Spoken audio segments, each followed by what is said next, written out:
Garcia told us after the fight, that quick 30-second knockout against Miguel Carrizosa, he was having dinner at the MGM Grand after the fight, and everyone went crazy when they saw his knockout made the SportsCenter top 10. He said, I hope that Valenzuela can take a shot so I can break him down and people can see my other skill sets beyond my lightning quick speed and my power punches. Gotta watch out what you ask for, right? Exactly. You know, Ryan has a lot of speed. He's very fast. Great amateur fighter. And he brings it up to the ring tonight, you know, showing his skills, his confidence, and his speed. Remember, speed kills. If you don't see it coming, you're gonna get hurt. He's got the shorts. It's a Raging Bull honoring the late Jake LaMotta. So he said he's a boxing historian. He loves watching fights. His favorite fight to watch, Sugar Ray Leonard against Tommy Hearns. He said that fight had so many ebbs and flows. People bet their houses on the result of that fight. And it was Sugar Ray Leonard who came away with the victory. Nowadays, you don't see a lot of young fighters going back in history and watching some of those great fights. And you know, a young fighter like Ryan goes back and watches Thomas Hearns, Sugar Ray Leonard, and he was talking about it. So it's great. He learns a lot off of that. Honoring a legend in Jake LaMotta. Very charismatic kid. I asked him, you know, how do you not get overconfident? He said, I know there's a very fine line between being cocky and being confident. He says, but being in the ring, in the gym against fighters like Vasyl Lomachenko, like Jorge Linares, and holding my own, that's where my confidence comes from knowing that I can handle that. But he's young, and we'll see how he does when a fighter takes his best shot and he keeps coming at him. And he's hoping that's Valenzuela who can really bring out the best in him tonight. It's very important for a fighter when they train and they get in the ring and spar. That was a great left hook. When they get in the ring and spar some champions, top-class fighters, you know, they know that, you know, their confidence is high depending on how they're doing it. And that's the case with Ryan Garcia here.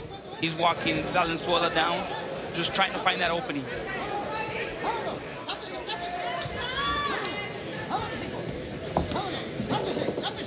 You've got a young fighter who drops people in the gym all the time in Virgil Ortiz, and Ryan Garcia has a win over Virgil in the amateurs.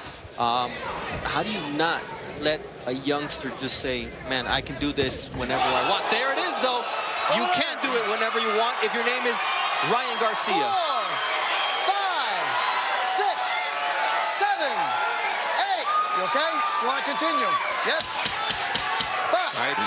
8 seconds left here in round number 1. Garcia already put his power on display.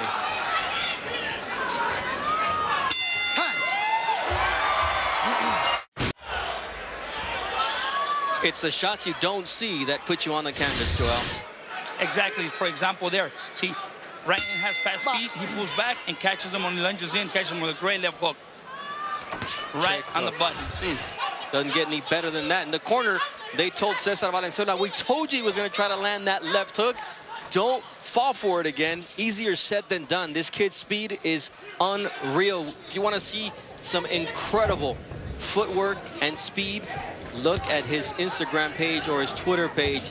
He's got over 160,000 followers on Instagram. This kid does some impressive things on that Cobra bag.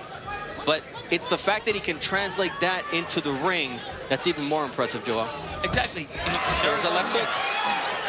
See, that's why against a fighter like Ryan Garcia, you cannot pull back. You cannot make those mistakes that Tanahara was making. Because those are deadly. Those are deadly mistakes against a fighter like Ryan Garcia that catches you at the right time.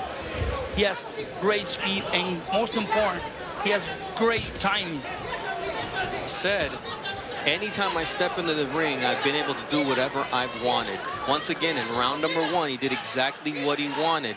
At some point, that's not going to be the case, and we'll have to see what his character is then. But so far, he hasn't needed to appeal to that because he's taking care of business. See, and what he does is demoralizes his fighter, walking him down. He has great defense as well. When they start throwing punches at him, he has a nice, tight guard at all times. You know, it's amazing that he's such a young man, but he's very poised, and he's also focused on what this career can mean to him. He said, you know, I don't want to be known as that kid who knocked out that guy on ESPN SportsCenter Top 10. He says, I want to go down as a great fighter. I want to win titles in multiple weight classes. He's got a vision for himself, and if he can continue to land that left hook and use his speed, he has the tools to complete that mission. You know, he has great instinct. As you can see, he looks like a mature professional fighter with only 10 fights. He's walking him down. He throws the feints once in a while, and he's keeping Valenzuela pretty tense every second of the round. Yeah, Valenzuela knows that he can get caught at any moment. It's already been proven there in round number 1, and there you see the defense of Ryan Garcia, who wants to become a complete fighter. He says, I love Sugar Ray Leonard, I love Sugar Ray Robinson, you know, Oscar, although at the end of his career he kind of disintegrated, he said, and then Floyd, although, you know, he got boring of late, but at their peak, that's what he's looking at. And you can't appeal to anything higher than those names that he mentioned in terms of boxing skill. Exactly. You need to apply pressure on Ryan Garcia, because if you give him the distance to think, he's going to pick you apart. That's what he's doing so far here through 2 against Valenzuela.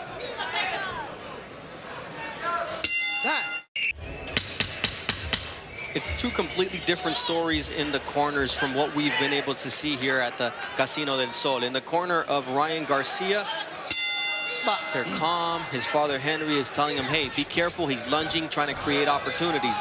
In the corner of César Valenzuela, Gilberto Becerra is yelling at him, saying, you got to go get him. It's a sense of desperation. How does that affect the fighter? It does, because it's making you think that you're losing the fight. Obviously, he is losing. But you're putting him at risk by telling him, hey, go get him. You have to go get him. Valenzuela, at this point, he needs to apply pressure, but smart pressure. He has to make it a dogfight at sometimes. But Ryan Garcia's father gave him the correct instructions. Feint him, make him walk back. He don't know how to walk back. When you catch that, it's a big plus, because there's fighters that they can only fight coming forward, but when you apply pressure and they're moving backwards, they don't know how to fight, and that's what his father already caught. And when you look at Ryan Garcia, he told us regarding César Valenzuela, I expected him to be a lot taller, but he's the same size as me. There, it looked like a slip. And that's exactly what Tony Zaino says. And we'll take a look at it later on. There was an uppercut there, there was a shot. But we'll have to look at it to review that one with the replay. And, let him go. Break. Ryan Garcia was mentioning there's a 5.5-inch reach advantage for Valenzuela, but you wouldn't think that because of the fact that speed and timing beat length.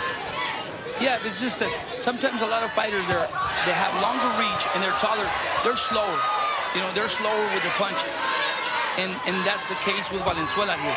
Big left hand there from Ryan Garcia. You see Valenzuela's legs wobble a little bit, and he's just reaching so far. Is Valenzuela, despite his 5.5-inch reach advantage, he has to reach because he's afraid of the speed and power of Ryan Garcia.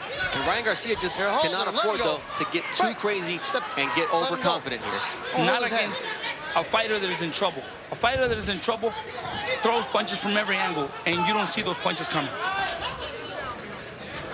See, Valenzuela needs to stay low, but every time he throws his jab, he drops his right hand. He's going to end up getting caught with a left hook.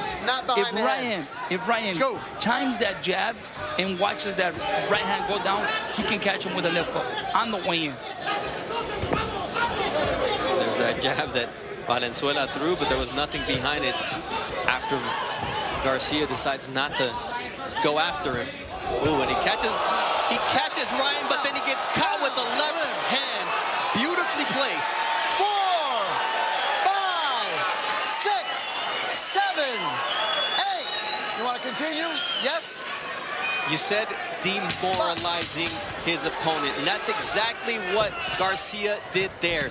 Valenzuela threw his best punch of the night, and he gets caught, and he's about to get finished here as the